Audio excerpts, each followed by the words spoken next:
শীতকালে গাঁদা গাছটা বেশ ঝাঁকড় হয়েছে, কিন্তু তেমন ফুল হচ্ছে না। এরকম অনেক বন্ধুদের মনে হয়, তাই তো? আমারও হতো, কিন্তু এখন আর হয় না। কেন বলো তো? গাছেদের সাথে থাকতে থাকতে ওদের ভালো মন্দটা আমি খুব ভালোই বুঝে গেছি।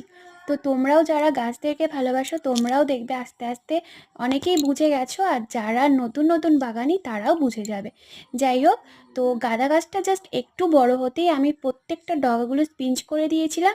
আর সবজির খোসা ভেজানো জলটা আমি 3 দিন ভিজিয়ে রেখেছিলাম, সেটা ছেঁকে 1 লিটার ধরো সবজির খোসা ভেজানো জল আর 10 লিটার জল। তো তোমরা যতটা নেবে সেই পরিমাণ মতো ইউজ করো। দেখো, জাস্ট স্পিঞ্চ করাতে আর ওই তরল সারটা দিতেই তাতে এতই ফুল ধরেছে, আর কিন্তু আমি কোনো কিছুই ইউজ করিনি গাছে। তো এত ফুল ধরেছে, গাছটা খুব ছোট, ভার সামলাতে পারেনি, তাই দড়ি দিয়ে লাঠি দিয়ে আমাকে বেঁধে রাখতে হয়েছে। তো আর একটা জিনিস করবে, ফুল ধরে যাওয়ার পর তোমরা কখনো কোনো সার ব্যবহার করবে না। এটা কিন্তু ফুল হওয়ার আগে, ফুল হওয়ার পর জাস্ট জল ইউজ করবে।